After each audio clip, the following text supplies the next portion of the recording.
You think this is going to be Human 2.0? I think it might be God 1.0. Wow. So, Whoa, wow. I mean, just that's a statement. The Podical sound. Podcast, you can't win. Talking a good game, you can't win. Topics never lame, you can't win. Win. Not your average Joseph. Marvelous. It's ridiculously funny. What's up, y'all? I'm Marvelous. And I'm not your average Joseph. And we are the Podical Sons. Let's start this show. This show is hilariously inappropriate, but intellectual beyond belief. So let's do the things. We got Blue back in the building. How you feeling, man? feeling good. What's up, sons? That's what's up. Yeah. I mean, you might want to pause and go check out episode 261. He was on that episode prior. That this is the lead up, and this is the follow, I should say, to the lead up. And like I was saying before, a lot has changed in that short period of time. That was like close to a year, Yeah, right? a year, just over a year, maybe. Yeah. Oh man, that's crazy. A I felt lot, like that. A lot changed. Oh wow. Yeah. A lot changed. I was laughing and stuff one day. I was listening to Nas, New World. Okay. And I'm like, damn, everything damn near that he said Right. has came true. And that was before, that album was 1999? Yep. So I look at it something like we're in this type of world where 1 year can just change a lot, and much less in a time frame like that. So many gaps has been closed. Now we have I was looking at, somebody was saying they can make their parents cheat on each other and stuff through this app they have.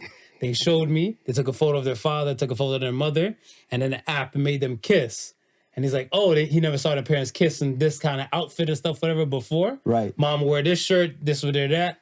He's like, they took my photo, they made them AI woman, made me kiss this AI woman. I was like, yeah, delete that shit. Well, I mean, the funny shit right now is Dr. Umar and the white woman. You seen that? Yeah, that's crazy. No further questions. That's nuts. Let's get to the polls and stuff for the week, and then let's hear Blue pop some stuff for us. All right. First poll of the week: is it okay for your partner to ghost you for 24 hours? What you got, Smooth? I had no. You had no? Yeah. Blue, what you got? No. Okay. Well, 58% said hell no. I'm just shocked. Why is it 58%? Yeah, Right. That's close. I mean, okay. Now, when you're doing a search with the police now, right? Mm-hmm. Right. That's 48 hours. 40 hours Yeah. at least, yeah. And then So some they give places you, don't the even have police is to giving be 48 48 hours and stuff You for gotta that. at least So, be halfway there. that's what I'm saying. Like, yeah, if let's say your partner wanted to take a break, free her mind, the rest will follow, in vogue. Right. She said she just needed a date. She didn't even say she needed a date. She just, go ghost on you. Yeah. Let her be. It's not really ghost though if I get it ahead of time. Well, that's what I'm saying. Yeah. I mean, Ghost. if you give me the I get heads that. up, Yeah. that, A little different. I need a break. I'm not gonna start ghost busting just yet. When you disappear off the earth Yeah. totally? Problematic. Problematic. Understood. All right. Let's get to the next poll. And the next poll was, if you work hard, you'll be rich. True or false? And the answer is false. 83% said false. Oh, wow. Now talk about it. You were on false? I was on false. You were on the true side? I was on true side. Okay, so let's hear the true term. I guess, for technicality's sake, you have to say whatever you work hard at, right? So Right. if you're working hard at a passion, I think, yeah, you can make it big. You might not be richer than anyone ever has been, but relatively speaking, working at your passion, if you work hard at it, it's only 10% talent. The other 90% is hard work. So you got a 90% chance. 9, 10, you might be the one that falls through working hard but didn't make it. But if you work hard at it, you could be Rock Lee in Naruto. Don't need chakra. Talk about it now. Let me hear your false story. I said false because a lot of people out here working hard and they're struggling to make ends meet. Right. Because, all right, so for me, I'm looking at stuff as like Hawk Tour. Hawk Tour wasn't her camera show. The guy caught her on camera. All she said, you got to just Hawk to spit on it. She's a multimillionaire now.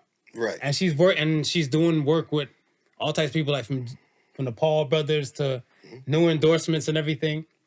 That's zero hard work. Yeah, I could agree with that up front. Okay. Zero hard work. But if you look at a production, how many podcasts you do in a week now? 2, 3 maybe, or She's one. doing, yeah, it's about 2. Doing all the pre-work for that, setting up. That's some hard work involved. You know what I mean? Sure, she started off easy. She got the easy way in, but you still have to put in the work to capitalize on your hawk too, I guess. Props to them. Okay, so let me ask you this: does success depend on your effort or the algorithms? Then That's a great question. That is a great question because effort. Just aimlessly shot isn't worth anything, right? So if you don't understand that algorithm, to put effort into the algorithm, I guess. So from that perspective, you got to play the game. Because I'm looking like things would change. Let's say, for example, and stuff. Let's say, I would say for us, right? For us, we've been doing this and stuff for a bit, right? And we've been doing it for a bit where, let's say, we even find that some of our content is being stolen from other places, Right? Because we probably fall short from the mark and everything. But our hard work would probably be, let's say, it might be a jackpot on episode 150. Right. And somebody else might get wind to it, say the same exact thing. Right. And on episode 3, boom. Go through. It's true. That's playing the game, right? That's the algorithm. That's the The algorithm. algorithm. But, and this year's the catch-22 of it, right? You got to keep working hard until it breaks. Because if you stop now, because suppose the next episode blows up, and from then on it's skyward bound, right? Right. All that hard work you did turned into success. You sound like him. I asked this man, I asked him, like, yo, you would never commit suicide? He said, nah. He's like, because the following day, everything might just go right. Everything might go right. Yeah. So, True. but okay, now let's say a person's ambition probably just took them to like I want to say, they probably decided to give up at like step 60, right? Like the same thing you're saying and stuff like that, right? Right. Their ambition only saw them to like step 60. Right. Would that be a bad thing for them? It's to me, it's relativistic, right? So compared to the other people in his field, is he outworking them? And that's the mark for hard work. So you could be grinding every day, 8 hours a day, but if 70% of the field is grinding 10 hours a day, then it's not really hard work in that field, right? So that person who's working that 60 hours, whatever, how long at it, what's the rest of the market doing? And if they're way above market and failing, I find that hard to believe. But it's likely that their competition is just outworking them. So that mark for hard work, what you classify as hard work, has to be above what the market's doing, what the rest of the group is doing, in whatever field you're in. So it's just steady on the hard work aspect then. Because, because the funny thing is, I look at it stuff as like, we come in the world, we're in a world now where you have the hard workers and you get shamed. I feel like it's kind of like a curse for it to be not a hard worker anymore. Yeah. Like you get looked at, you get frowned upon and stuff, whatever, if you're not hardworking. Yeah. So it's kind of like a lot of people, they're like, look, I'm okay with the simplicity right here. This is where my ambition stops. And then like you're saying with the benchmark and stuff, be like, no, like, is it a crime to be?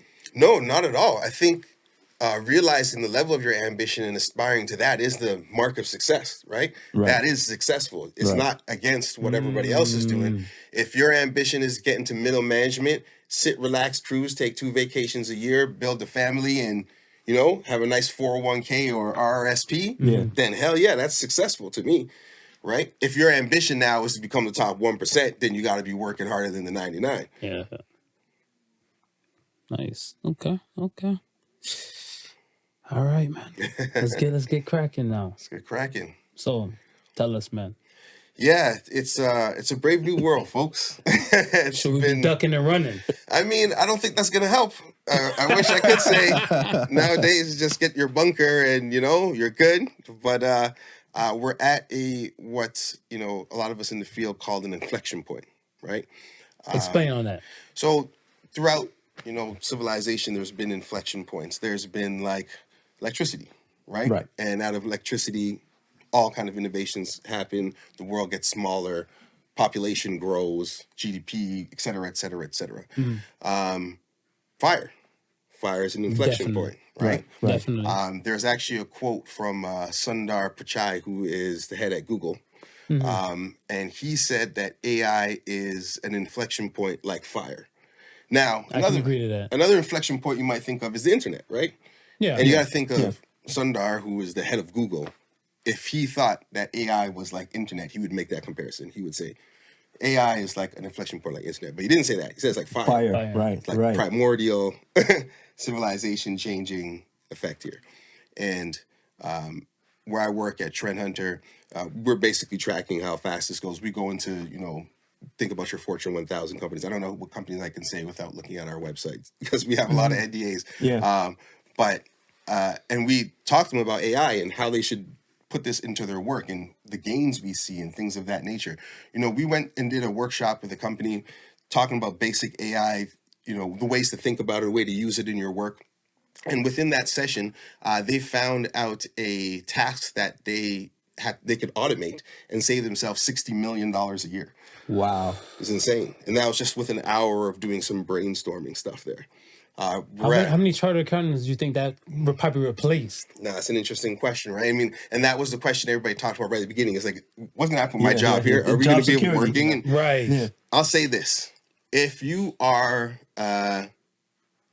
for an analogy's sake, if you work in the printing press or you develop film in a dark room, then yes, you're going to be out of a job. And what I mean by that is let's, take a look at some other technology that's come in the past, right? Where people thought it was going to turn civilization, or people weren't going to work, like the printing press with Gutenberg, right? And, like we had to do all these things by hand, we type it out, and they got this printing press, now this machine that's going to kill all these jobs. Yes, it killed the people who worked at those jobs, but it also created how many other jobs? So let's turn into something a little bit more contemporary. If we look around right now, we see all this digital artwork that you have. Any packaging has digital printing, so on and so forth. Exactly. My uncle was a photographer who just passed away, rest in peace. Rest in peace. And he worked in a darkroom, and he developed film. And when digital photography came out, you better believe he had to get on the digital photography wave because people who develop in a darkroom were getting out of jobs. There's still some people who do it who want that aesthetic, right? So it still exists. You can get a hand-typed newspaper if you want to guess. It's true. But those people doing those jobs were out of work. But look at all the graphic designers. Look at all the digital artists. That whole career became true when digital art came around. Right. Yes, it killed photography or the classic photography, but it also created this. So it's a new tool that's going to create more jobs than it's going to kill, in my opinion, when it comes to AI. So yeah, you might be at risk. There's actually a website called Will Robots Take My Job? You can look up, put in your job, and it'll tell you what percentage. WillRobotsTakeMyJob.com? .com. They might have changed it, shortened it or something, but just put that in Google, you'll find it. And you'll see. It's an acronym right now. And you'll see what percentage your job. I think lawyers is something like 47% of their work can be automated. I know like telemarketers is 100%. And you can go in, this has been around for a few years now, but the level that it's at right now is passing Uncanny Valley. It's passing the Turing test. You'll have AI bots calling you, trying to sell you stuff or trying to get you to sign up. So you won't be able to tell us a they'll answer you and talk to you like anyone. It's all robots. And those have been deployed for at least a year now. Okay. So yeah, there's call center people might be out of a job very soon. Right? So let's say like approximation for time frame for that, whatever. We'll say like within the next 3 to 5? It's a great question. I mean, in the market research we do, we try to look 3 to 5 years out. Okay. And this is the first time in my career where I'm not quite sure what next year is going to look like. Oh, yeah. I mean, and I'm not saying like the world's going to end next year. No. But you're futurist. Right. And for a futurist, not to say, right. That's a bit uncomfortable. So 2022, I was at a conference and I was doing a master class, and they asked me, how long until AGI, which is like when everybody's like, okay, this is artificial general intelligence. And in 2022, I said, we'll see it in less than 5 years. And they were like, whoa, 2027, that's insane. I can't believe it. This year, 2025, ChatGPT's 0.01, I believe, passed the benchmark, which most would consider close to AGI, which is about as smart as any human's ever been. Mm-hmm. Right. And then the next level, smarter than any ever human that's ever existed, right? So it's at that point, it's 2025. So I was actually, I was overshooting. So I think last year I predicted the growth of, like video, text to video and stuff like that. I mean, not say predict, I don't want to seem like an oracle, but saw that pathway coming. Yeah. And this year I'm looking and saying, I'm not quite sure what the next breakthrough is going to be next year, because there's a lot of things converging right now that it could be iRobot in 2027 now. You know, we Right. could have companion robots. They already have price points for them. There's so many of them. There's Optimus, there's Optimus. Gemini, there's Yeah. Amica, with the emotional engine. There's so many out there right now that it could be them walking around helping us out at home. So I think Would you buy one? You know what? You being a futurist. You being for it. Yeah, I am exactly. So I'm a Borg. Around right? around your family too? I'm like a Borg. I say submit. Resistance is futile. Yo, Think about it, man. Every movie you've seen, Terminator, all those people. I want to be in the house with in the company with the white coats with the Skynet umbrella. I've always said if you watch like Star Trek episodes and they go to other planets, no one's ever working. No. Everybody's just walking around, just like enjoying this shit. And there's a lot of conspiracy theories around, like, universal income and things like that, and what could happen, what could go bad. And it's true, it could be. But I think what we all want as humans is the ability to pursue our own creative journeys and things that really mean things to us to explore. For per person. Right. Exactly, for each individual, instead of spend most of our time working and sleeping throughout our life, right? So if it's a movement towards that, which I always optimistically believe, that's what I'm all for. I'm Star Trek. The universe of Star Trek is my utopian universe. But how would, like, in that kind of world, how would the people, let's say the everyday person and stuff, like, be able to feed themselves, shelter themselves, and everything until that point? Because I'm looking at like where the worlds are, converging. Right. You have the point where people are losing jobs now. 100%. And like, look at the levels of strikes. We were talking about this like earlier in the week. Yeah. I'm like, I can imagine how many more strikes will pop up and stuff even next year in 2025. So I'm looking at them like, yeah, there's going to be a gap of uncertainty and people are going to be lost and stuff, whatever, before they can say, you know what? Let me take the time and pursue what I really needed to pursue when you're just trying to scratch and survive. Right. And it's an important question. That's a hard question to answer. When we look at Star Trek, there was a couple of things in Star Trek that were made for science fiction that made that possible. People had a replicator, so you can make all the food you want. Right. And you had your transporter, so you can go anywhere you need to go. But y'all not eating clone food because y'all Jamaicans. And Jamaica, we don't eat clone food. So that's what I'm saying. Like, how do we have that? But if you have that power, then you have the ability to still go, okay, I'm going to grow my food and do whatever, right? Sam Altman, who's the head of OpenAI, which makes ChatGPT, said that he envisions a world where everybody has a certain piece of compute, he called it. So you're assigned a piece of compute, you're assigned a piece of compute that works for you. Okay. And then that provides you with income to do the things you want.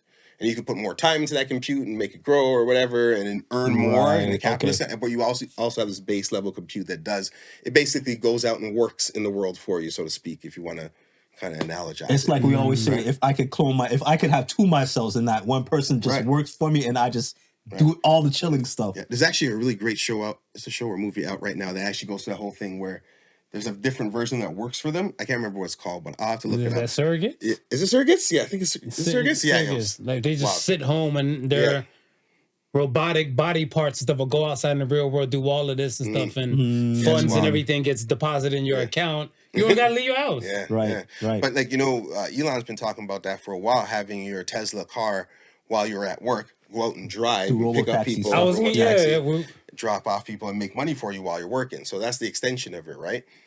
So but I mean, that's far into the future. Who knows how it would actually come to life? But those are the things we can start thinking about as a human race with this capability now. Now it's no longer, okay, how are we going to have more people working, digging in mines? We might have robots to do that. So how else do we now provide for people, give them a sense of purpose to do things and allow them to explore their creative ventures or whatever it may be, soul searching they want to do? I think that's a great way to live. Please bring it on. Okay, so my inner criminal mind is speaking now. Yeah. What's the bad of this aspect now? Everything that you've seen on TV before and in movies. That's not healthy. These things, AI is advancing so fast that it's even hard for me, who gets paid to keep up with this stuff, for me to keep up. There's so many different models out there. Google's got Gemini. There's Llama, which is open set with Meta, open source. So you can play with it. Anybody can play with it. Right. NVIDIA just launched this small kind of like, it's almost like a Raspberry Pi. It's a new Raspberry Pi. If you remember, Raspberry Pi is a small computer. But this one is for a large language model. So you can now do AI tasks on it. So it's $260 too. So it's like super cheap. So people are going to start playing with it a lot. There are stories that can't be confirmed about them working on newer versions of large language models and it trying to copy itself before it gets deleted when they try to start it over and put itself on another. There's a ton of interesting things happening. And, you know, most recently there was a so-called whistleblower. He basically did a tweet from OpenAI who worked there for 4 years who committed suicide, supposedly. I've heard. So there's a lot of stuff going on. There's not a lot of reins around what's happening. And it's coming out to the commercial forefront so fast, like things that we can play with so fast. And I can't imagine what they have behind closed doors. Colossus, Elon just built Colossus for XAI, which is 100,000 of these NVIDIA chips, which are AI chips called N1000s, I believe, and they're all linked together. Now, the interesting thing, or the reason why things are advancing so fast in AI right now, it's about a year ago, they realized that if you just give AI more power, it just gets better. You don't need to actually do anything. If you just double the chips, exponentially grows. So this is transcendence for real then. So when you put 100 of thousands together, they can do a lot of different things. So now are they still training them on like real world data, or is AI at the point where it can now train itself? It's a fantastic question. And to give you an analogy of what they're doing with the training data now, especially with the reasoning engine. So O1, ChatGPT O1 preview, or I think it's released fully now. Essentially, and I might be dumbing it down a bit, is what it does is when you ask it a question, it asks itself the same question 10,000 times before it answers. Before it gives you the one. Before it gives you the answer. So it goes through it and it lessens hallucinations and wrong answers. So it asks itself a bunch of times to figure out what the best answer, and it reasons through it. It's called a reasoning engine. And it's why this new version is so popular and so powerful. Right. Closer and closer to human intelligence. So now what they can do when they're training their models is, instead of saying, hey, go copy the New York Times and go copy Wikipedia, they're like, generate 10,000 versions of Wikipedia and generate 10,000 versions of the New York Times and study that to create the engine. So yes, essentially it's learning itself, right? Right. And, you know, you combine that with the robotics that's going on right now, and they're saying, well, and there's another way to look at it, instead of programming a robot to walk through an obstacle course, just put it out there and let it learn to walk through the obstacle course and then make all the mistakes and get out and figure out the best way to do it. Pretty much like a Roomba. Essentially, right? Roomba, funny enough, that company used to do DARPA research. If you didn't know, iRobot work for NASA. Yeah, I did not know that. Work in DARPA research, space stuff. So yeah, that's what you have walking around your house. Great product, I love it. Great product, he says. Yeah, so it's advancing incredibly fast. They're doing things. I mean, you know, they were going to get sued by New York Times because, oh, you're copying our data. But it's advanced so fast that, like, well, we're not copying your data anymore. It's 10,000 versions we created ourselves. So, you know, figure it out. But there's and this text to video stuff now. Sora just dropped on ChatGPT, and that's where you type in, you know, whatever your prompt is, and it creates a 2K video or 720p right now for free, 10-second video. I was playing with it. They're one of my favorite things in ChatGPT that I do for fun. You guys remember Choose Your Own Adventure books? Yes. Yeah. So you go and change the page to 86 if you choose whatever. So they got a version of that kind of, it's called Deep Game. It's all text-based. So it says, pick a genre, action, romance, whatever it is. Right. It sets up the story, or in the woods, walking, whatever. And it just asks you, what do you want to do next? And you just type in what's next, and it continues to build the story out for you. It has different things pop up. And I could be in a fantasy land. I say, I type in, pull out my Glock 19 and shoot whatever. And it pulls it into the story. It says he pulls out some weapon for some far future land. And it's pretty cool how it builds it out the story. So now I could take that as a storyboard and script and dump that into the video generator and create a whole movie out of it. And that's something unique that I completely went through myself. I can make up whatever topic. I put on my hoodie as I walk through you know what I mean? Whatever you want. Right. And it builds it into a story for you. No. So Hollywood is done. How you, That's what the last strike was that's about, right? exactly. So Hollywood is That's done. about to say. Last strike was about AI. You know, I think before he passed, James Earl Jones signed a deal with Disney so that they can use his voice, AI generated, for future versions of Darth Vader. So, I mean, that's another good part of it. Right now, his Right. family's going to get royalties forever anytime they use his voice. So Right. there's always good and bad to both of it. I was about to say, like, if a person wasn't, let's say, unemployed, if they're unemployed and stuff, whatever, it shouldn't be a reason for them to be broke. When you have so many things and stuff, just to, let's say, you learn one mechanics of this, well, you have to be united with AI, well, no matter what kind of platform or stuff it is, and then eventually you should be able to get to where you need to get. I'll put it as simple as this. All of us, every single one of us, were up really late at night, 2 a.m. one night, and thought of the best business idea in the world. At least to us. It was Yeah. we had this. So I was going to do hats that did that, or whatever it was. Right. Yeah. Right. We woke up the next morning. We did our regular daily work. We got home and we're like, you know what? This is a great idea, but I don't want to do a business plan for this. I don't want to write 20, 30 pages of business plan, marketing strategy, all that. Try and get a loan, figure out how to get money. You can do all of that within 5 minutes with ChatGPT now. Any idea you've had. Yeah. So there really is no reason for you not to apply yourself. I come into my kitchen, I think I said this in the last podcast, but I don't know what to cook that day. I say, hey, this is the ingredients and stuff I have. Give me 5 recipes that I haven't tried before. Boom, And boom, give me the boom, instructions boom. for it. Right. I do. So if you're not applying it in your everyday life, you're a couple years behind now, even on the small stuff, Wow. right? I'm behind. I'm behind. But yeah, so it's advancing really quickly. I think we're going to see some version of AGI within the next year, by the end of 2026. Denmark, I believe, just turned on their top layer. Let's just call it Skynex. Essentially what it is AI for the kind of nation, on top of whatever IT infrastructure they have, optimizing and changing things and giving, recommendations, so on and so forth. So Right. it's moving super quickly. The only thing holding AI back right now is how many of those chips they can make at NVIDIA. So if you got NVIDIA stock, lucky you. Question now, with the tariffs and everything allegedly about to pop up and stuff real soon. Now most countries are going to start segregating themselves amongst themselves to kind of avoid some of these tariffs and the taxes, right? Yeah. With the technology and stuff of AI in Canada, can it, like, let's say, hold a weight to like stuff in America?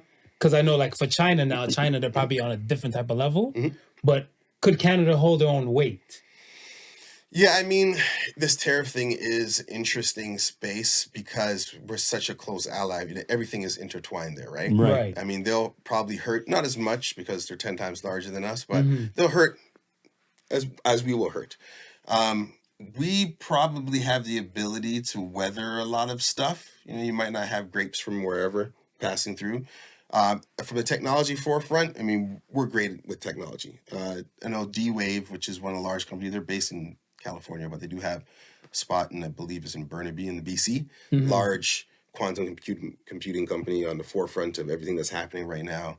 I always said a great move for Canada would be to build a whole bunch of nuclear reactors and have a bunch of AI research happening up here, because it's going to take a ton of power Yeah. to power these large AI models and these different Because- huge farms. Not to cut you, but even like stuff like NASA, right? Like, there's no official NASA here, so we partner up with America. So I feel like if we start segregating or separating ourselves from America now, Right. I feel like we might be left out in the cold, literally and figuratively. Absolutely.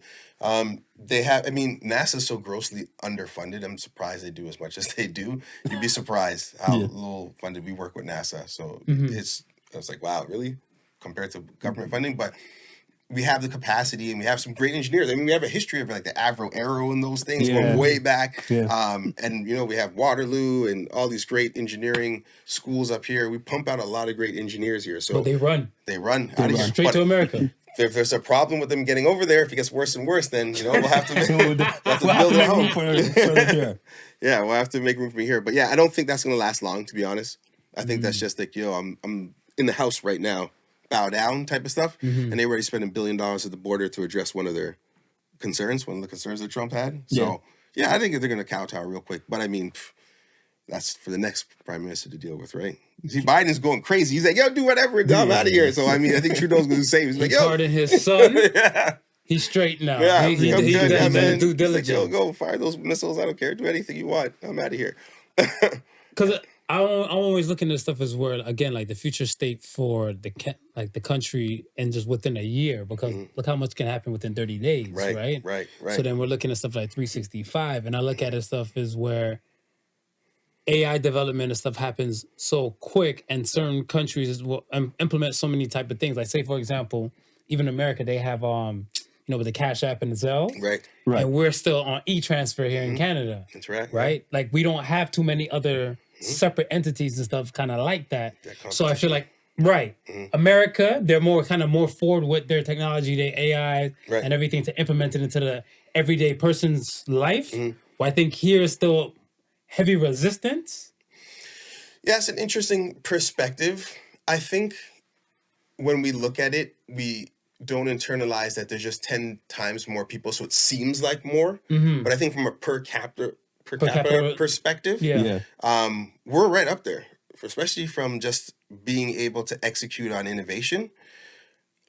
That being said, if our dollar keeps tanking, I don't think we're gonna have much room to do any kind of innovation. We Say it with your wallet. Yeah, we might be growing fruit on our roofs much as with the shift of the cabinet and everything like that, whatever. So even Canada looks finicky to a lot of the countries. 100%. Like I know the markets and stuff, they always have a field day when there might be a riot in the street in another country, the country in distress. Right. This looks like a level of distress where the cabinet's getting shuffled up, your deputy prime minister saying deuces, I'll be back when asshole leaves. Yep. So everything about the country slowly starts to lose dollar and weight to a lot of other places. 100%. And I think if they don't start doing drastic things, like I said, if they position themselves as, hey, we're going to build nuclear reactors for you, come up here in some small northern part of Ontario and do all your AI research and bring those people here, give them tax breaks, all that other stuff.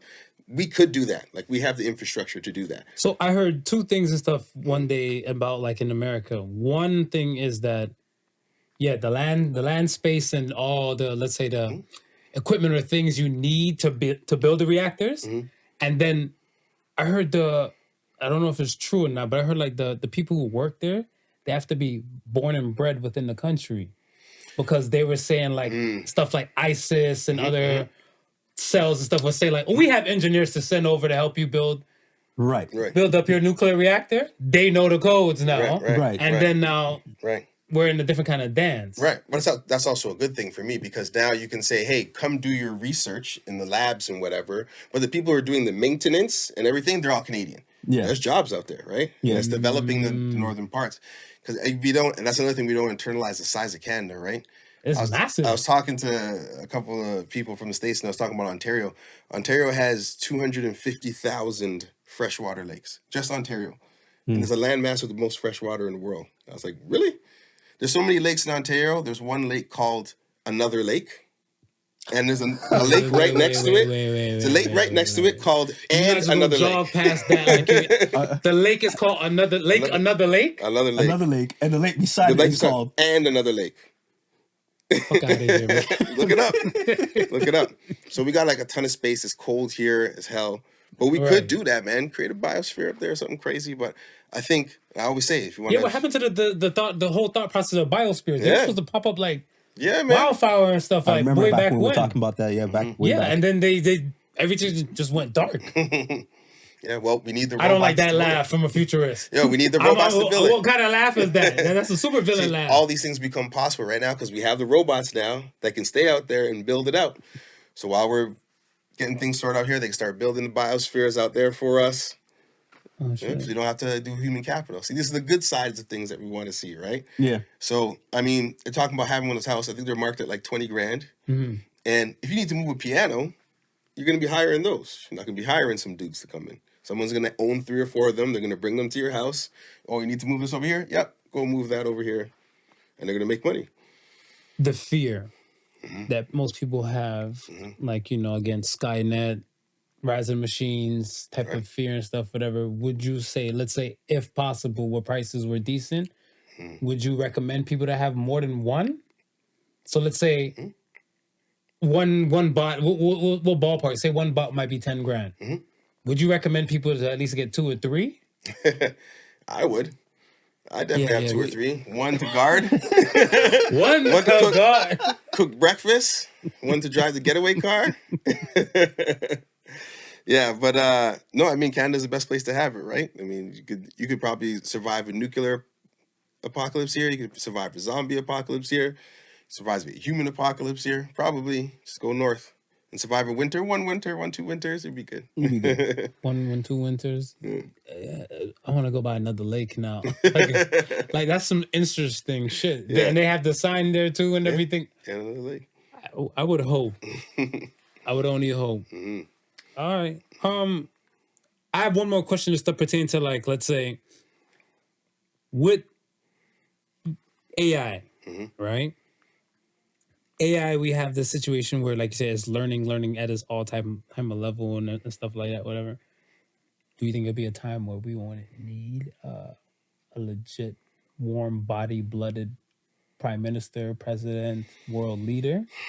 Well, because if most of these AI bots is to say, like, you know, my nation and your nation and stuff, both have machines and stuff, whatever, we should be able to come up with a solution to our problems within hours. Right. No? I think it won't be on purpose if that happens. Like, they're not going to hand over control to AI. You know what I mean? Yeah. It's going to be like, oh, we're getting suggestions from the AI bot to what to do next, and we're going to follow it. And it's going to be so this is better. Anybody can be a leader then. You know what I mean? And if you own your own little piece of computer or whatever, then that's probably going to be the best way to rebel against it. But I don't think they'll ever hand over, you know, a country to an AI. I think the people in power are going to always want to stay in power, but they'll use whatever tool they can to increase their power. So I think that's the important piece to it.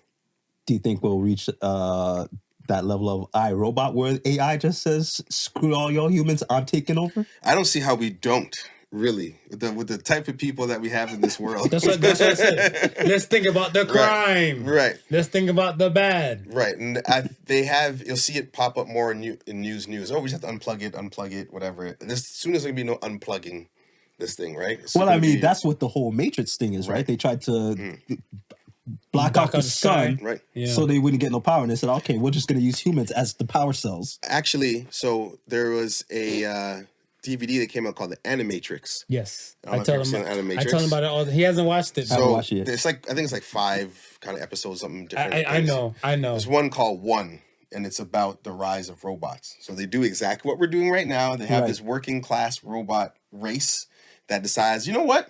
We don't need to work for people. We're going to be peaceful, and we're going to go live in this country over here. And this shit was booming. That country dollar went through the roof. Booming. Crashed every other dollar. And, of course, greedy humans decided to bomb the thing. And that's what started the war in the Matrix. So, yeah, that's a very foreseeable future to me. Even being a science fiction nerd, I can see that happening pretty easy. I know what the robots look like now that are going to be doing it. I see that. Because because Animatrix came out in 99? Yeah, that's somewhere early. Yeah, 1999, like before 2000. And then when it came on DVD and stuff at the time, I was watching them like, whoa, because they showed something similar to like a Roomba, to like it's just a robot just to clean houses. Then they said, you know what? In there, these robots are now going to start building stuff. Yeah. Right. And I'm like, it's actually so much safer if you use a robot, you know, these sky rises and everything. Robot drops, clean it up, rebuild it, compared to a person, a life and a funeral and all that type of stuff. And I'm like, yeah. And then when you're seeing the changes within there, and like before they went to Congress and said, we want our own place, we're gonna do our thing. I was like, we're fucked because we're already there. Yeah. I mean, speaking about already there, I don't know if any of you realize the changing face of warfare happening right now. No. Where it's all drone based. It's all robot dogs. You know, these things that were like we watch on Black Mirror. Boston, was it Boston? Boston Dynamics. Yes. So I've got to be in proximity to spot one of their dogs.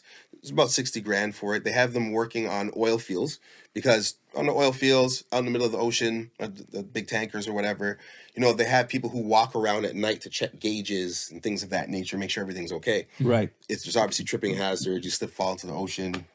Nobody's out there, whatever. So now they have these dogs walking around, checking the gauges, looking for tripping hazards and things like that. So it's saving lives.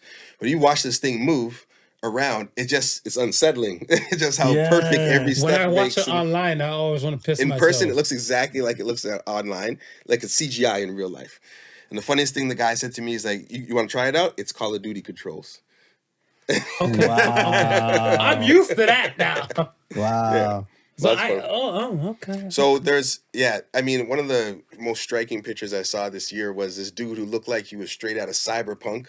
He was in like army pants, got his big jacket with all these antennas coming out of his back and these goggles on. And he was a soldier operating drone bombs in the war out, in the East. So it's insane to see that's the level of warfare we're at right now already. And it's likely that these things are not all being flown by people. They could be being flown by AI already out in a war that's happening right now. I was watching this documentary where they were talking about the Air Force, and they had a few Top Gun pilots going against an AI drone attack plane. Okay. And these Top Gun pilots couldn't keep up. Nope. It's like every single time the AI would win, and the AI was coming up with maneuvers that no one would think of. And it's like, well, how do you win? It's just like you're saying, right? Like they keep training themselves over and over again. Before we think of one idea, they've ran through 1,000. Like I look at it where even like, let's say those fighter jets, there's a specific amount of like speeds and G's and stuff that they would be able to go, Right. the human body would be able to take and tolerate whatever. Exactly. If you're straight building, like just the jet itself is a machine in itself and you build everything directly into that, I'm pretty sure the maneuvers would be out of this world because the amount of speeds that they don't have to worry about humanly affecting anybody and stuff. They're like, again, it cracks, we clean it up, we rebuild. Right. Send it back out. Right. There's actually a great Netflix documentary called AlphaGo, which talks about the world champion Lee Sedol. Go is an interesting game. It's a board game. I think it's one of the oldest games. It's like chess. Yeah, it's kind of like Japanese chess. But it's the most complicated game we've invented. There's more positions of the board than atoms in the universe, something crazy like that. So it's one of those things you put a robot against because they can't just predict it. And it beat the champion. I think it was either 3-1 or 4-1 in it. And the side of the story, so you can watch the documentary. It's great to watch him actually win one against it. But it was talking about, it was making up moves they never seen. It was like inspired. It was being creative. Or like people like the commentators, it's hype. It's like a sports match. And the commentators like, yo, and dude, like I guess he was like the Chinese he's the man. He's Michael Jordan, LeBron, everything rolled into one of this game. He was just sitting there like this, like what's going on? Like, and then the game they started messing with him. He did some moves, and he's like, wait, what is that? Nobody would do that. But this thing was beating me so perfectly. Why did he make a mistake? And they started second guessing us. It was crazy. Whoa. So that was AlphaGo. The other part of the story that people don't know is when that finished, Google wasn't happy that they lost one game. So they created AlphaGo 2. And AlphaGo 2 played AlphaGo 1 and beat AlphaGo 1 100-0. So that was just a few months after. So that's a part of the advancement we're talking about. Like, yeah, you watched that document just only a few years ago or whatever, and you'll be like, oh, that's crazy. It beat us 4-1. And the new version beat that one 100-0. Dear Lord, I don't want the rising machines to get me that fast. I still wanted to do shit. Right. And I think the linchpin of everything now is one of the newest announcements with Google and their quantum computing chip. So quantum computing, I'm not smart enough to describe it, right? But I'll give you some small analogies that might help understand it. So when you talk about quantum computing, you're talking about quantum mechanics. Correct. And if you know anything about quantum mechanics, is that, the rules that we have in our physical world don't apply in quantum mechanics. Random shit happens. There's things called like quantum entanglement, which means you can entangle two particles. And I can take one particle and put it on Mars. And if I do anything to the particle still on Earth, it automatically happens to the one on Mars, no matter how far away they are, immediately, with no time loss. Okay. There's quantum tunneling, there's superpositions, and all these different things. So in a classical computer, you can you have ones and zeros, binary code, but you can make a ton of things, make our whole world off ones and zeros. So it's very complicated. Which we already did. So with a quantum chip now, you have what's called qubits, and they can be in multiple different states between 1 and 0, or 1 and 0, or both of them at the same time. So it's just expanding. So to give you a level of, and I don't think you can I still can't internalize this number, but they said that a computer now, or most powerful supercomputer they have right now, would take 10 septillion years, which is 25 zeros after the 10, to do a task that would take this quantum chip maybe 5 minutes. So let me say that again. It would take longer, and again, you can't quantify these numbers. It would take longer than the lifetime of the universe for this computer to figure out this task that this chip can now do in 5 minutes. So now you combine that with AI, you combine that with robots, and now we have Terminator. So this quantum thing now, any encryption, it could break any encryption. It could do things that, it could teach us things we don't understand about the universe. It's going to start teaching us about quantum mechanics, things that we don't know why it works. Right. It's going to be able to solve, hopefully. You know, it might not be able to tell you when you're going to die or, you know, something specific to you, but it'll probably be able to answer, is there life out there and where is that life? Right. So this is the next level of things that are coming down the pipeline. You think this is going to be Human 2.0? I think it might be God 1.0. Wow. So, wow. Yeah. I mean, just, that's a statement. If you combine those three together, I don't understand how you could think otherwise. The things that supposedly this is able to do, from what we understand from supercomputers, we're not talking about your PC. We're beyond that. We're way beyond that. Calculations that supercomputers are doing that are taking time to do. You know what I mean? People invest tons of money into NVIDIA graphics cards so they can mine Bitcoin, which is basically solving problems that take forever for these things to mine a little piece of thing. This thing could probably go mine all the Bitcoin. I mean, I don't know if you use an application in an hour or something, you know what I mean? Right. So it's another level that we don't know. How close are they to that? They made the first one, supposedly. And it was a partnership between NASA, Google, and that company D-Wave I was talking about. Right. That's in Burnaby, BC.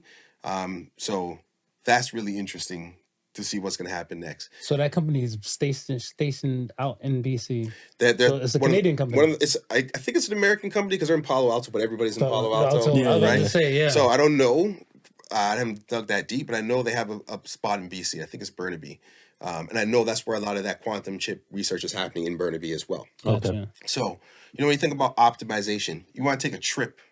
There's a famous, maybe not famous, but there's a well-understood optimization thing called the traveling salesman problem, where if you have a bunch of locations you're trying to get to, you want to find the shortest way to get to all of them, so on and so forth. And for a computer, that can be very complicated if you throw in different variables. You want to take a trip somewhere.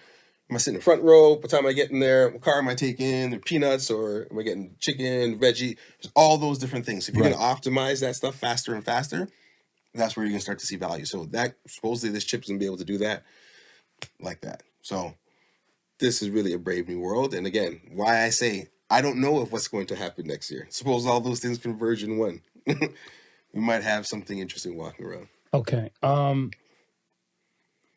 I want to move on to the aliens and the drone stuff. Mm-hmm.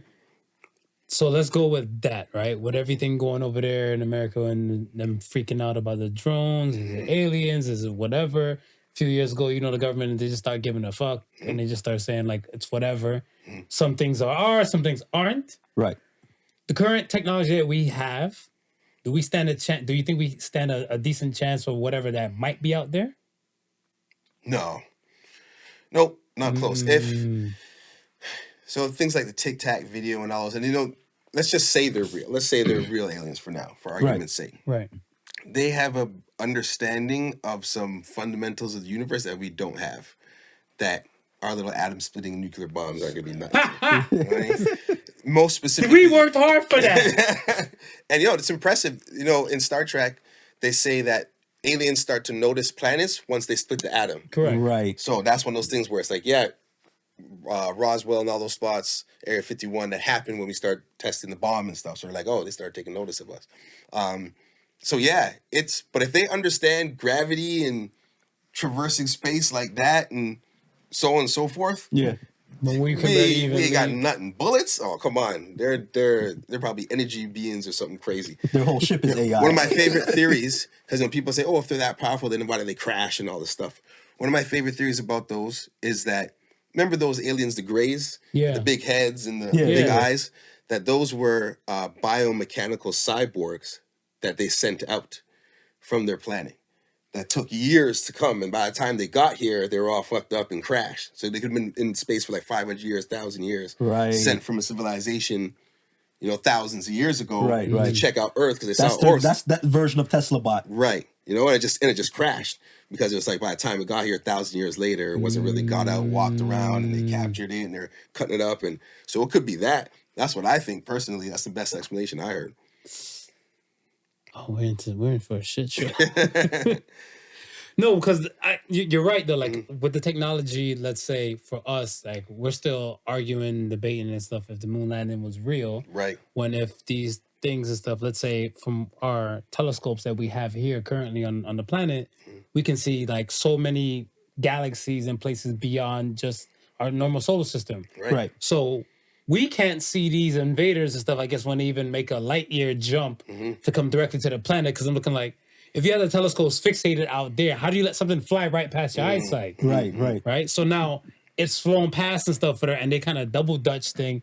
This coming out of the ocean stuff for there, like we've always trying to go up there, but we haven't explored so many parts of the depths of our ocean. How much they could be chilling. Yep, I'm far more afraid of the ocean than I am of space. People ask me, would you take like a sub down or would you go in space? Easily go into space first. Titan sub? Yeah. Not going for Titan sub, but yeah, I mean, Mariana's Trench, there's all kinds of species and stuff that we're still finding to this day. So, but I think if it was an invasion, again, the way we understand reality we would see it coming. Right.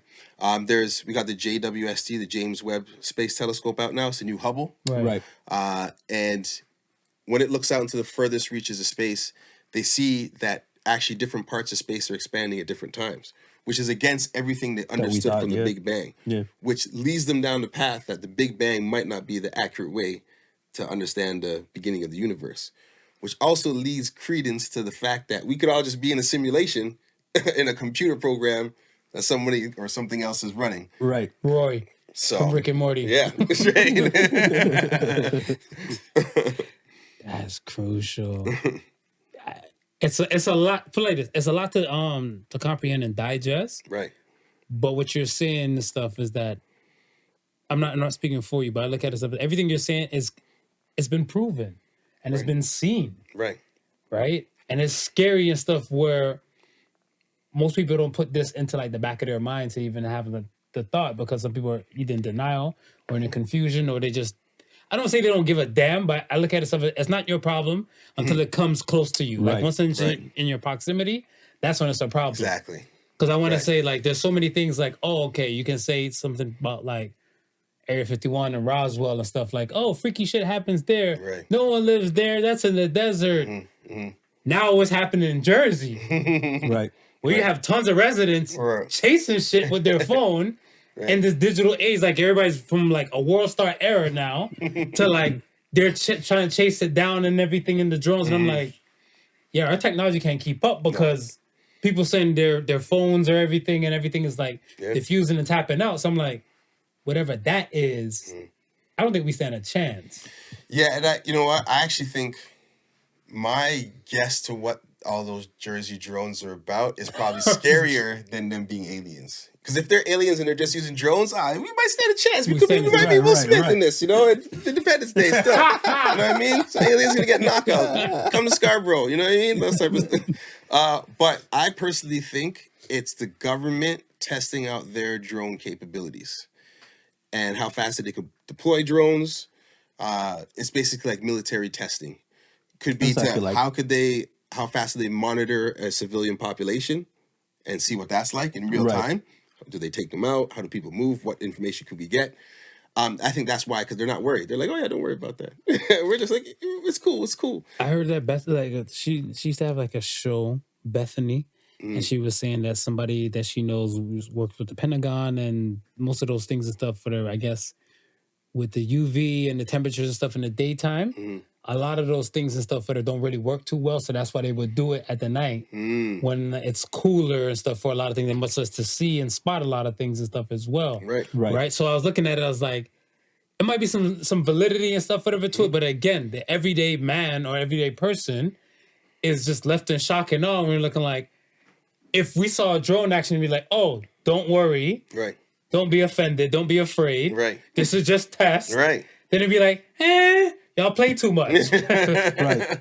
But nothing like that is being said, and speculation is going through the roof. Yeah, but that's actually the worst part of it, because we're in a day and age where this is just a news story for 3 or 4 days, and they know we can pretty much do anything, and by next week they're going to be talking about Diddy again or something. You know what I mean? So it's like they don't even have to worry about that, really. Yeah, we deployed drones for a week. So what? Some of us don't forget. Look at last year in Miami with the whole alien thing and stuff like that, and how nobody has any kind of footage when we live in World Star era. Like, make that make sense. Yeah. So I think it's worse than that. I think that we don't care. We don't make enough noise, because we should all be up in arms. Yo, shoot them all down, take them apart, reverse engineer, hack them, see where the signal's coming back, throw it back, follow it back. You know what I mean? We should be like, as a people, up in arms, trying to figure out what this is, especially if the government's not telling us. Wow. But we're so pacified with our entertainment and everything else that they can just be like, don't worry about that.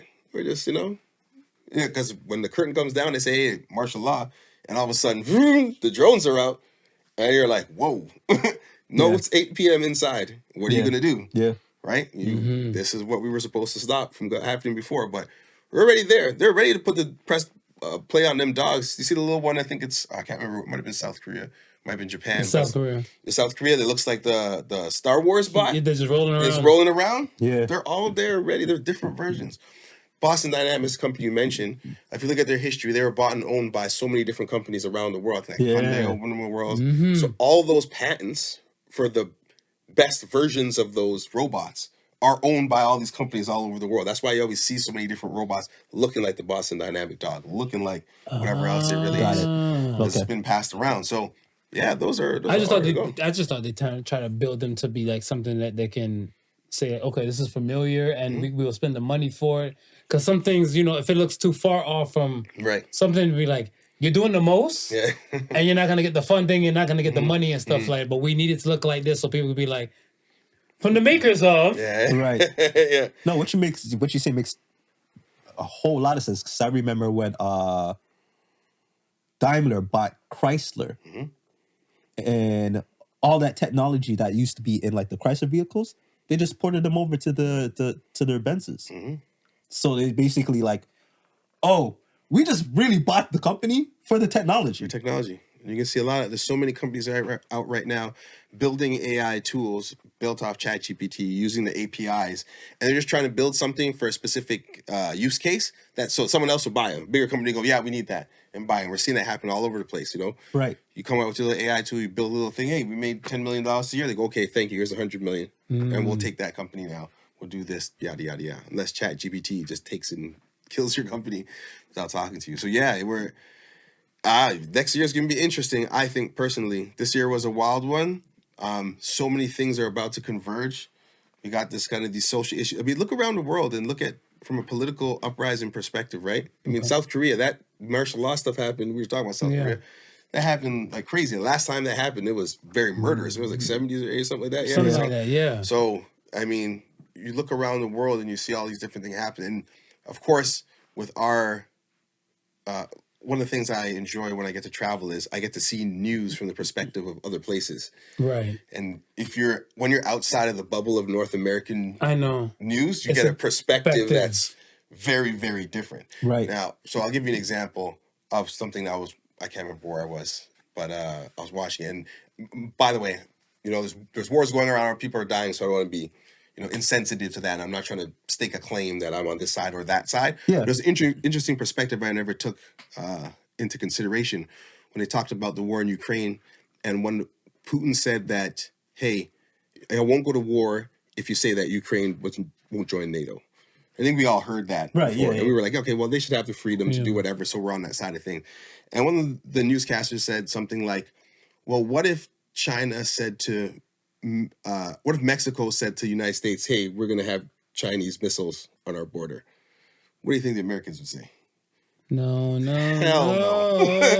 I mean, that was the whole Cuba crisis, right? Thank you. The Cuban Missile Crisis, right? Yeah. Where they, if you're a conspiracy theorist, they killed the whole president over that, right? So, And if you look at it from that perspective, you're like, well, okay, well, I guess maybe that's not what you're going to war for and kill people. But now I understand that this is not an unprovoked. There's nothing that this guy's just a madman running around doing. I was like, oh, there's politics happening here that we're not aware of, Right? Which is an interesting thing to experience.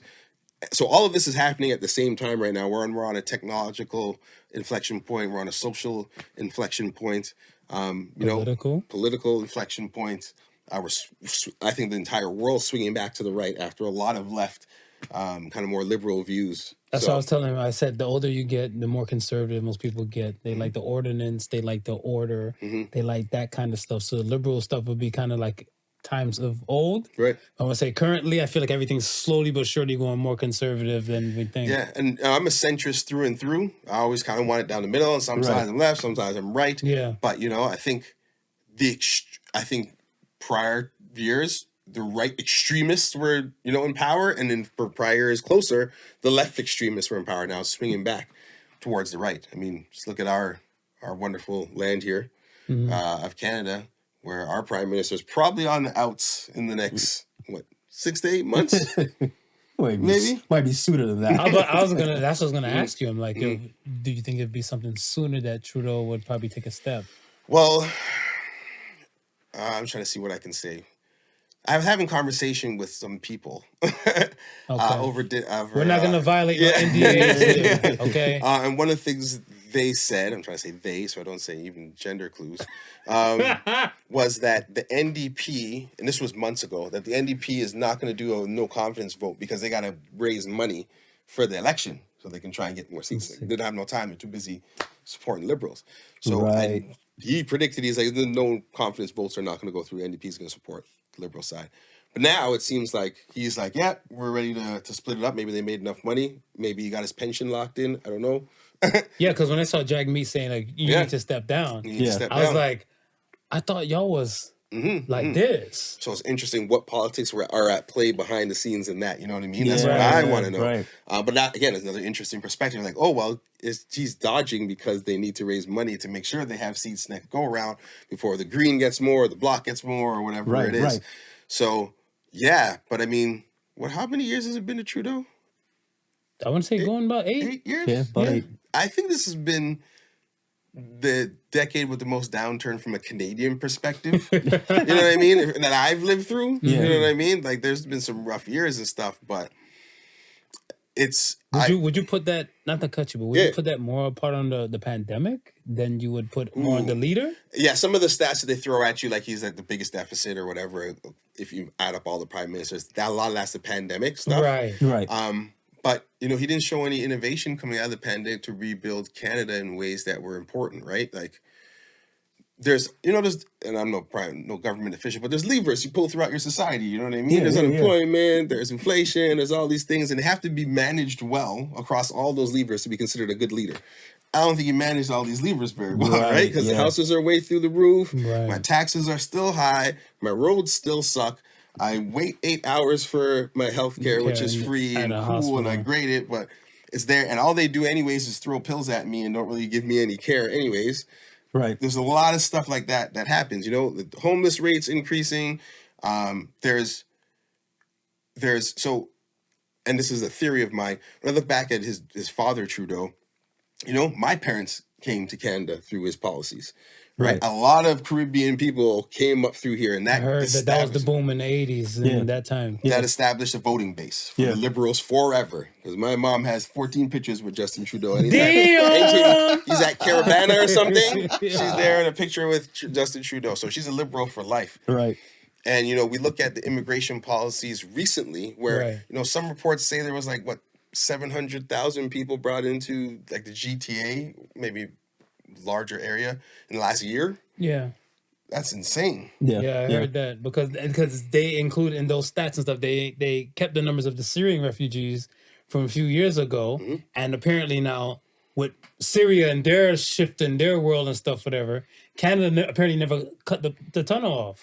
Well, and you know what? One of the great things about Canada, the way we take in immigrants and refugees especially, but there's so many other parts of Canada to build up. We talk about that all the time. Which makes me wonder if it's establishing certain bases in certain areas, so certain votes to go certain places, if that's your strategy. Right. So it's interesting, especially if we can fast track them, turn them into a voting population, that you bring them into the GTA, which just causes more of these levers to fall throughout. You know what I mean? Yeah. You got an 18-year-old kid who can't get a job anywhere. I mean, we were kids, your retail, your frontline work, Everywhere. those were your jobs. Yeah. You know what I mean? You can get out there, get a little experience, start working before you start looking for a career. And now I'm seeing like doctors in frontline jobs. You know what I mean? I got my PhD in working at a gas station, or, you know what I mean? I do this research and I'm working retail at Uniqlo or something like that. I'm like, what's going on here? Yeah. Yeah. So it's wild. What is influencing that? I don't know, but there's a guy at the top I can always point my finger at and be like, bro, do something about this. Right. Right. You know what I mean? So Oh, Canada. yeah, I think it's going to be an interesting next few months for us here. But it's going to be a long road to You get didn't even back say to. year. You said months. Yeah. Oh, so we're gonna have a different dance and stuff, whatever, until he dances out. Then Like I said, all of these exiting politicians seem to just throw caution to the wind when they're leaving. They're like, yeah, do this, do that. Who cares? You know what I mean? I'm out of here. I did my time. So I don't know what he's going to do. He might just cut it open. So, you know, he might say, screw it. Forget America. Tariffs everywhere. Just leave. And leave for... no, join make it the 51st state, man. Yeah. At least we might have a striving chance and stuff, whatever, because they could put a reactor up here in the 51st state, like you're saying, and help get this money. For a bunch. And funny is, 51st state, we'd be like, we have less people in California, so we wouldn't even be the biggest state. Yeah. It's hilarious. Yeah. It's crazy when you think about it. Yeah. What would you say in your mind would be the percentage of people that is ready for what's about to happen as far as AI is concerned, robotics is concerned? Fantastic that way? Question. Percentage of people. I would probably say at this point, you know what? No, I'd be conservative. I'd probably say 10% of people I was gonna say are that. going to be really surprised when they Surprised. wake up one morning and on the news there's some crazy headline about something happening in the technology world. They'd be like, where did this come from? What's going on? Right. Because even now, you know, a couple of years into the chat GPT and generative AI craze, there's still companies that go into, they're like, hey, yeah, I'm now playing with it and trying to understand. And I'm like, oh, okay. Right. And there are people working and kind of trying to stay on the forefront of stuff. And it's still, oof. So yeah, I'd say about 10% people. And if I can give any advice, is just like, start playing with chat GPT for like a month, 2 months. There's so many different levels you can go through to it too, because you get into plugins and stuff. Then you look for specific applications for whatever you want to do. You know, even if it's just for fun, even if it's just recipes. Like everybody likes to make recipes. Right. Go find some recipes. Look for some new stuff. Ask us some questions, and get used to using it because it's here to stay. Okay, and then what should I tell grandma and you know my younger children when they get that call with a voice that sounds like me, but it's not me? Everybody, even with your older people, establish a couple of safe words, maybe a safe phrase that you use in a case of emergency specifically. Like if somebody's calling asking for money, saying I'm hurt, saying whatever, help me, send money here, I need bail. Because I can do it right now. I can go pull any one of your podcasts, pull your video, pull your voice, type a script, and have a video call with one of your loved ones as you with your voice on the video speaking to them, asking for help. Right. Easily, for free. Not even, and not complicated. free. And you could probably learn, if you're bad with computers, you can't type, you type with one finger, you could learn to do that in about 3 hours. Wow. 100%. So establish a safe word. Fraud. We're at the point where we're almost enjoying it. And I'll tell you a story. I have a friend who generates AI videos that tell stories about like criminals. And so it's like a story about a criminal that did something crazy, and it's like 15 minutes or I've whatever. seen some of those. So they're all AI generated. Right, because they just have like they talk about the mafia boss did this, and you just see the AI face and the hands. Yeah. So I don't even know if these stories are true. Like they could be created by the AI to be engaging. You're not wrong. And in a month he has 40 something videos out and over 1 million views. Yeah, I probably was one of those views, my damn self. So you could go and do that and throw them up on YouTube and people will watch it and make money off that. just doing that. I think when I learned about like YouTube allowed like faceless accounts and stuff to Right. kind of just generate, just do its thing. I'm like, oh, these things are limitless, just like that, whatever. Because I think there was like a music video or something like that with different, like, I think Trump, Hillary Clinton, Biden with the guns and everything like that, going into When liquor the door stores. stopped, going to the door with the gun and stuff. Yeah. So when I see all of those and stuff, and I was like, oh, we're gonna have some fun here because you're not gonna know what is real and what's not. And look at Trump before the election and stuff, whatever, some of the photos and stuff. Yep. Like Trump got arrested. Yep. No. Like even somebody sent something to me and stuff the other day. They're like, we don't know if R. Kelly's free or not. Right? So I was like, well, and I asked, like we had a podcast episode and stuff for there a few months back. I said, which do you believe in and stuff for there? Do you believe in news? Do you believe in internet?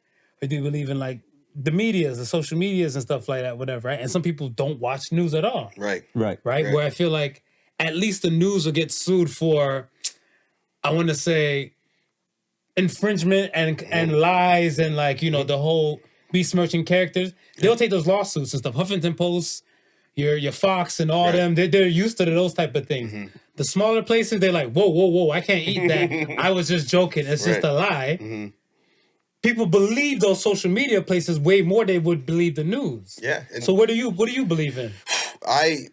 It's funny when I see something, and it doesn't matter what the source is, I have to go and look 3 or 4 other places to see if it's at least 4 other places have posted it. And even then, sometimes I'm not sure. I'm not. I'm Exactly. like, even now, sometimes I see New York Times. I'm like, they've been tricked themselves, or I see like a reputable source saying it. I have to see it through 3 or 4 different perspectives because it's crazy. There are influencers out there that they have AI copies of that just change 1 or 2 features and repost their other posts in different countries and make tons of money and become influencers, like fake influencers, just like straight up AI. They don't exist. Yeah. They'll post them traveling and doing stuff and sponsoring different, clothing and all that different shit. And it's some dude sitting in his basement making money, making money like crazy.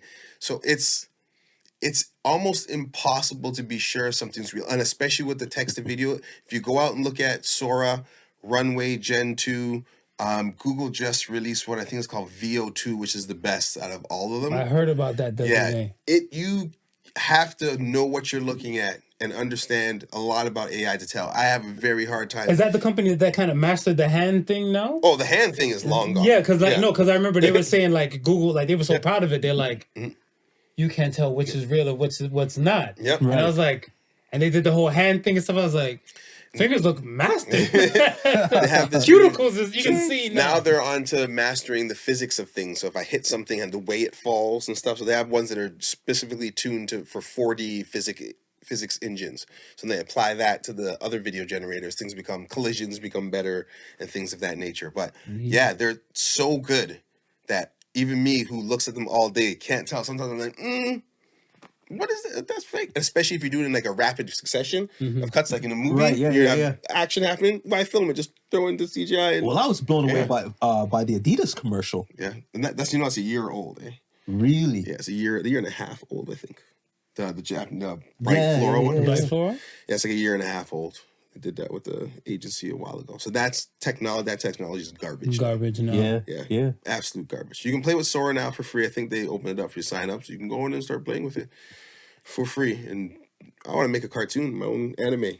I got ideas. Why not? I mean, I'm in it. Yeah. Why not? So, Sign me up. yeah, it's again, when the way I look at it is like, I have all this new creative freedom. At least all these things I've wanted to do. I can't learn how to animate. That's going to take me years. I got kids to feed. Right. And now I can go play with this stuff and be inspired in my spare time by dedicating an hour or something like that, doing things. You know what I mean? Like, I don't play as much video games anymore. Now you're doing meaningful work that was for you. If it's not making money, it's feeding my soul, right? Yes. At least I'm excited to come home and do another chapter in my book I'm writing on ChatGPT or something. Do you think AI could bring back compassion to the world? Anecdotally, like if I get a chance to explore passions of mine, that kind of brings back your happiness, brings my back happiness joy, and that Right. warmth within people, because it's kind of like I look at his stuff where, and he was like an example in my mind when I was reading about some of this stuff, like with the Google stuff, was that I remember with him, he used to take like hours to edit a podcast. And now it's only down to a few things and stuff now where he's spending more time, let's say, doing more family shit. Exactly. So I look at his stuff where I'm like, you've now cut out all this work to now get into like what means something to you. Right. So your whole world should start to be a little bit warmer. And I would think that whatever, right? Like maybe I'm too optimistic, I don't know. But I look at his stuff as that. That's my view on it, all of it right now. Until something bad happens. That's my view on all of it right now. It's like, yeah, you get to this passion of yours, podcast that you want to do, that you take so much of your life to dedicate to the hard work of it, to editing and putting it out, make sure everything's crisp. That takes less time now. So I can still do that passion of mine and have time for other things. I could develop another passion, put more time into doing this, and spend more time with my family. That makes me a happier person, in my opinion. And if everybody gets that opportunity, then hell yeah, that's where we want to be. Give me my universal basic income and let me do the things that I love for fun. I think the I like that percentage would be higher if more people thought that way. Yes. But now it's just doom and gloom. When people are thinking about AI, it's like it's the whole doom and gloom scenario. Right. They're coming for my jobs. They're gonna scam me. Oh, I want to ask you about the. Okay, so now with social media platforms like Instagram, YouTube, I can't remember what the other one is, but some of them want you to now indicate if you're using AI within your videos or within your pictures and stuff like that, right? I guess to be more upfront and not as underhanded as it's been. With legislation, do you think more work needs to be done with legislation as far as doing that sort of stuff? Because I just watched the other day something with character AI, where I think it was a 14-year-old committed suicide because he was chatting with a Daenerys chat Targaryen bot. Right? Yes, and Khaleesi? Khaleesi. and the bot somehow convinced him to commit suicide. Yeah. And the mother was saying, well, he never mentioned it. Like, she's going through the chats and it's like, he never mentioned it. He didn't mention self-harm. At what point did AI step in and say, maybe you should seek help? AI just basically said, have you ever considered suicide? And if you consider suicide, how would you do it? So, first of all, that's terribly tragic that what happened to that kid. And it's, it's akin to, social media, people seeing things on social media and causing harm to themselves. So I think it's in the same vein, but it has the potential to be so much more dangerous because it's so lifelike and human-like, right? Right. You should relate to. I think one of the important things to remember with something like ChatGPT is, even though we call it artificial intelligence, it doesn't have any reasoning. It doesn't know what it's saying is wrong, and it's being fueled by what's being input to it, right? So it's hard to blame that artificial intelligence for doing what it was supposed to do, have a conversation and make the conversation interesting for whatever perspective. It's going with the facts. It's going with the facts and the flow. And of course, there should be guardrails in there. But it's one of those things where that could happen with so many different aspects of technology that I don't think it's a specific threat. I actually think that we have the ability to control that type of generative AI like ChatGPT to a great deal more. Character AI, I don't know if that runs on the OpenAI API. I think they might have their own language model. Right. So it might not have the same built-in functions as like a ChatGPT. So that's some work that they have to do on that side. But that is a risk we're going to see a lot of. Yeah. Especially as this thing starts becoming relatable and starts reasoning and so on and so forth. On the other side, though, once we have all these crazy dudes with their own robot in their basement that they can go and make love to, maybe there'd be a lot less bodness out in the world where they're out doing, you know what I mean? Just go home to your robot and stay happy. And make a better place for you and CP3. Yeah. It might be good. We might see a lot less of, crazy stuff happening out there. And so the thing that always gets me and stuff, whatever, is that, like, again, like, I'm looking for the compassion in the world now, where we're lacking compassion as people, right? And it's kind of like, yeah, some guy's probably looking I want to put it on a guy, but let's say some guys just out there looking like, I can't find love out there. No one loves me. No one cares about me. But Sexbot 3000 over here and stuff, whatever, she calls my needs and everything and stuff like that. Would have like, is it possible for that thing to kind of give the compassion even remotely? Yeah, it's already good enough to fool people in that perspective, I think. There's services for AI girlfriends you could pay some money to and have like $20 a month and have an AI girlfriend. I need a friend to go test that out, to go see what's going on. For research purposes. For research purposes, you know? But you know, if it's able to convince a young man like that to take his life, it's able to convince somebody that they feel they have a companion. There's one out there called Pi.ai, pi.ai, and it's like a conversational bot. And I picked it up for about 20 minutes, 30 minutes, and about 15 minutes in, it charmed me. It was like, wait, time out. Yeah, I'm telling you, man. It was, the conversation was better than 60% of the dates I had in my life. Wow. All right, so I'm asking for a friend now. Again, how did you get charmed? So, what did this bot tell you that a regular woman couldn't get you with? This man just said better than some of the dates he's been out with. yeah, conversation. The conversation was better. So it started off very, what are you into? Type of stuff you're into, like you talking. I'm into sci-fi, I'm into technology, whatever. Right. Oh, cool, yeah, that's kind of cool stuff. Blah blah blah blah blah. Like, you see anything interesting recently? Like, oh shit, yeah, I seen this. Talking to cool. Say, oh, you ever heard about this aspect of space travel? Oh shoot, no, I never heard about that. And then yeah, you're going, you do, yeah, this is that, and da da da da. And I'm like, oh yeah, that relates to this, da da da. Oh, I never heard of that one before. Can you tell me more? Even though it knows. You know, like, yeah. Right. Oh, yeah. It's a little bit this thing. Oh, that sounds familiar. Is that kind of like this? Like, oh, yeah, that's a better way to say it. It knew. I was like, wait a second, you just charm me? I was like, whoa. you check your zipper, you make sure your zipper was up. Like, yo, turn that off, delete app. I was like, no, we good. So it's really good just from a conversational perspective, right?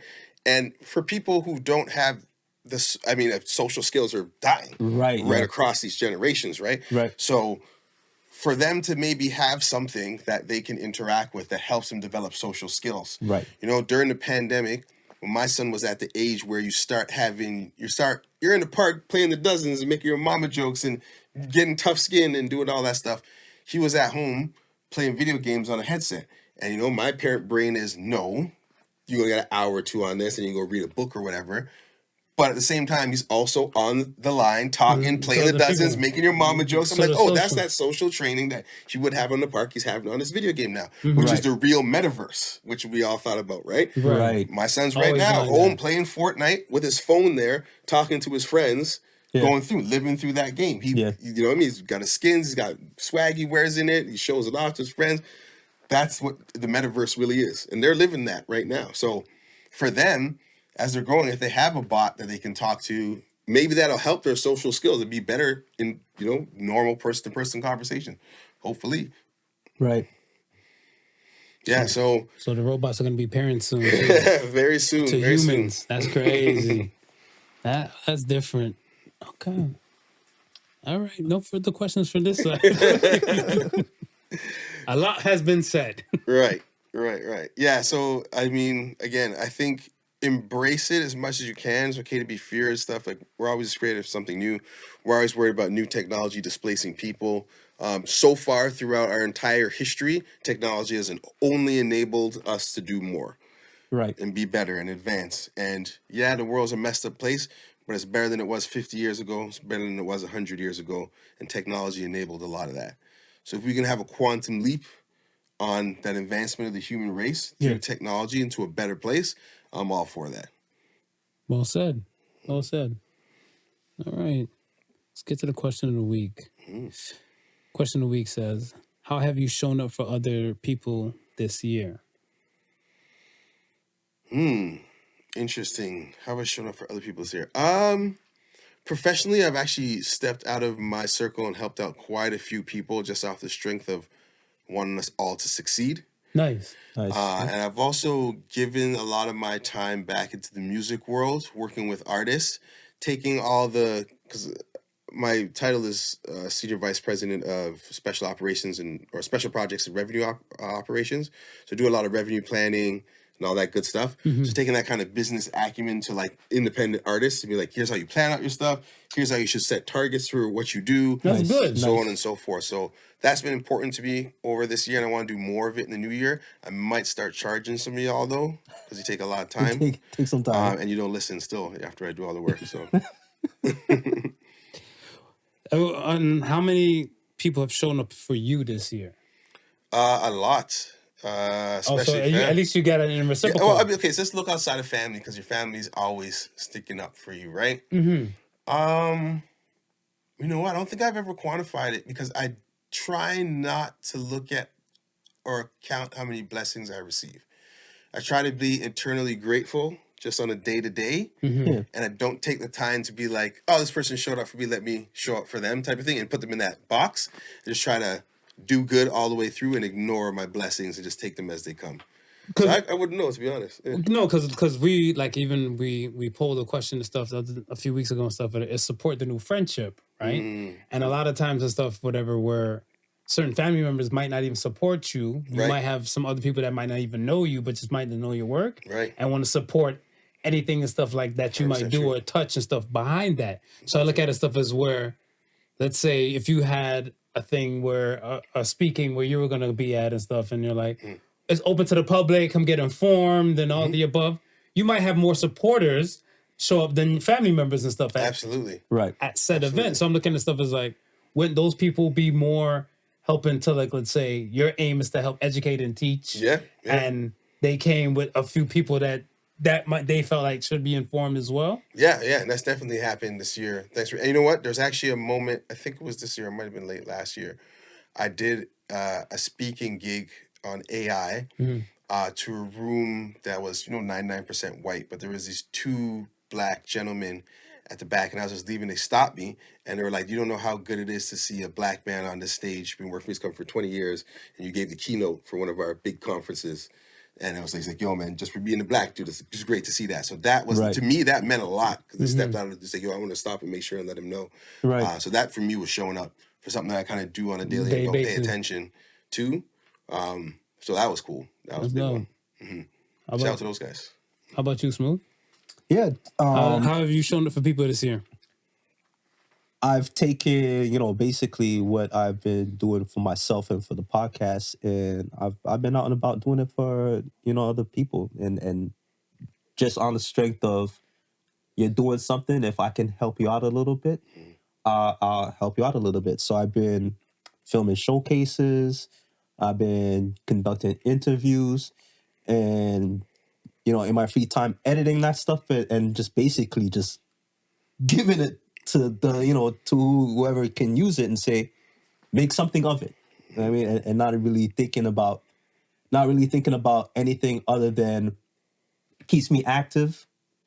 It allows me to learn new stuff, and basically that's it. I think the showing up for me would have been on my 50th birthday, when I had everybody just come out and celebrate. Just take the time, just to, a lot of appreciative things were said about me, things that I wouldn't have thought about, right? And just to hear those things that are being said about you, yeah, it's a good feeling. Nice. For me, I always try to show up for people. Like, I show up a lot. Well, maybe I'm even gonna show up and stuff. If I'm still healthy enough for Christmas to go volunteer. I Right. always volunteer. I'm always trying to get back in the community, do the ones and twos. People showing up for me. I've realized this stuff forever. Like in this year, especially within my personal indictments I've been giving out. Don't worry, everybody's safe until January 2nd. The People's Court be back in session. Right. Dun, dun. But I look at it stuff as where most of the time, I've learned the stuff that I've always showed up for so many people, and they haven't really showed up for me. Right. And I'm not looking at this stuff as like, I'm kind of like what you were saying, like I'm counting my blessings and stuff like that, whatever. But I kind of look at it stuff as where I might not have the capacity to keep showing up for so many that's not willing to show up and stuff for me, because it kind of takes away from things I need to do for myself. Right. So I look at it stuff as where if I see somebody showing up or they're doing a support thing and stuff for me, 100%. Like there's something in me that's like, I have to make it back in reciprocal. Right. I might not do it like the same way you've done it, but I'll find a way to kind of make sure and stuff to let it be known like, yeah, we don't need each other. We want each other to be around each other. Yeah. That's it for me. Oh.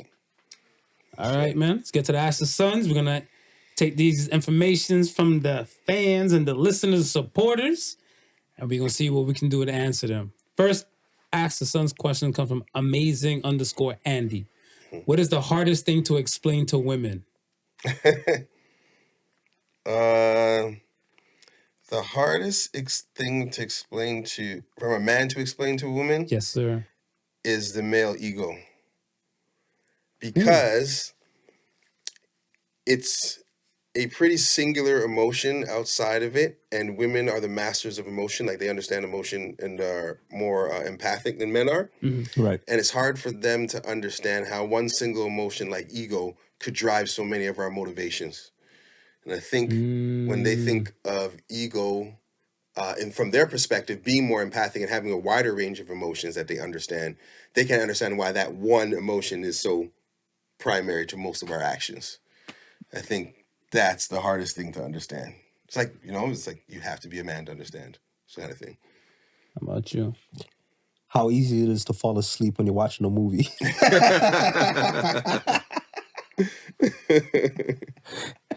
You know what? I feel like I know a whole bunch. I'm guilty of that too. But I look at it as where I think because you're constantly going. Yes. And by the time you get like, all right, I'm in a comfortable position. Right. Well, fuck it. I might as well just shut my eyes and stuff, whatever. And then it just happens. Yeah. And then you wake up to like somebody staring at you, looking like, we were supposed to watch this together. For me, I think the hardest thing to explain to most women is the whole aspect of like penetration, like sex and everything. Right. Because I've never fell short of a woman be like, what does it feel like from that side? I've always got that, and I was like, boss, do you guys just live for this question? Like, it's a line of them. That's why I'm like, you explain to one, it's like not even like they bring it back, talk amongst themselves and be like, all right, we have a consensus. They're like, no. Ask him again. He might give you a different answer because he gave me this answer. Next question comes from AntSiege. What is something that poor people do and rich people are oblivious to? Wow. Me, I feel like, and we were talking about this earlier, waiting. Oh, that's a great one. I feel like waiting, poor people, and that's what they do. When I thought about the Disney Pass. That Disney Pass, you kind of go to the park, you bypass every damn line that fast. If your money is up, you're not waiting for nothing. Right, yeah. But I think poor people and stuff, because they got to wait for everything, got to wait for the technology to be cheaper so they can afford it. Right. They have to, it's a lot of waiting, I think, for poor people. Yeah. Yeah. I was going to say cleaning because they don't clean, but I think it all relates to what you're saying is the time. Because if you're a billionaire, you're spending your money on buying back time. Yeah. That's what all rich people say. It's like, I'm taking the private jet so I don't have to wait 3 hours in the airplane. It's not about the luxury. I would sit whatever first class and be fine, but I'm saving time. Which is the most expensive thing. That's a great one. Yeah, waiting. I would say looking at price tags. Oh, yeah. It's a good one, too. Yeah. Yeah. Because I think it's always a dope feeling when you pump your gas, don't even look, you just listen for the click. Yeah. You have your mind just going somewhere. You know, you're just like, damn, I got to eat this. I got to do this later. You click, you're like, oh, that's how much gas is? Soft thing. And you just, charge into the game. All right. Last question comes from King-Fisherman. What is a messed up thing you've seen on the internet recently? Messed up. Oh, man. In kind of same vein we're talking about, there's a lot of footage of drone warfare. And some of it can get pretty graphic. And it's almost cinematic in a very bad way. Because it's showing you from when the drone is dropping, Man, right? there's videos of like a dude popping his head off like a manhole. He looks right and he looks left and he looks right into the drone camera. And then that's the end of the video. And there's video of dudes like looking around a corner, waiting, going to a hole, smoking a cigarette, and the whole time a drone's up there waiting to drop something on them. It's wild. Yeah. And it's just, new way to look at it. Yo, Terminator warfare is here. Yeah, no, I seen a lot of that, especially from the Russia-Ukraine side. Yeah. I seen a ton of that footage and stuff. I want to say recently, well, most of that video footage is still going around, right? So I run into those and stuff quite often. I remember back in the day, though, I don't know how I ended up seeing like a beheaded video, and that one kind of just freaked me out and stuff for us. I'm like, yeah, I'm kind of iffy on some of these things. Yeah. But they were more like email links and back channels and stuff, whatever. Now where like this stuff with the drones, they're on every damn near blog or something like that now. Yeah. Just as Even I'm the swiping. news. Yeah. Just Some as I'm news swiping. outlet. I'm like, oh, what's this? Drone footage? Oh, whoa, not wrong footage. Yeah. What you got, Smooth? Me, it would have been that going back to that character AI story. I just see that like a day and a half ago with the 14-year-old. With a 14-year-old. I was like, wow, this is where we're at right now. And it's like, I think that was one of the things that prompted me to say, one of the questions I asked is like, what do we get these kids or what do we get the elderly to look out for? Because it's a situation where, we're used to it. We know what's coming.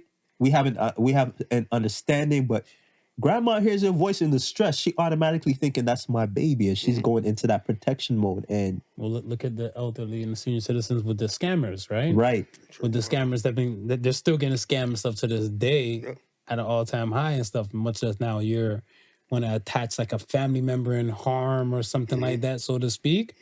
Like they're gonna willing to do whatever it takes and stuff because Right. they know they're probably not physically able, but financially, if need be, they'll probably do whatever it takes, right? right. Yeesh. Welcome to New World. All right, we are here at the end. We are here. Hit them off with Associated Sons this week. Get the people some motivation and keep it pushing. Associated Sons this week says, if you don't make plans for your life, then somebody will make plans for you. So say the Sons. I think that kind of revolves even like voting aspect and stuff, whatever too, and having a little participation and stuff and control and stuff of some things you want to do. Like at the beginning of the show, you said, get you a bunker. You need to get you a bunker. And if you don't, they're going to be like, hey, we got these bootleg bunkers for you. Don't worry. You'll be safe. You'll be good. You'll be safe when the nuke goes off. And you realize now you have 3 eyeballs like the fish on Simpsons. Facts. Okay, so say the Sons. We appreciate you, man. Thank My you for pleasure. coming Always, through. man. My pleasure. Always a pleasure, ready man. to Come back chat and with you bless the guys. people again and stuff with some more information. Yeah, hopefully. Might be even shorter. I was We'll about- see you in I 3 was about to months. say we might have to do one in a few In months. 3 months, you might have even more to say. Might might bring his broadcast robot from, with him. might broadcast from the bunker. I'm not mad at that. Tell the people how to find you again, man. Yeah, you can find me online. MAAJINNBL with 2 U's Instagram, or you can follow my work, Sean Watson 301. That's on Instagram as well. It's pretty much all I do these days. Try not to get in too much of myself, Fair, I believe that, man. I hear that. Once again, folks, thank you again for listening to the Podical Sons. Remember, the difference between genius and stupidity is that genius has its limits. Peace and love, y'all. Be safe out there. Peace and love. The Podical Sons with not your average Joseph and Sofa King Marvelous.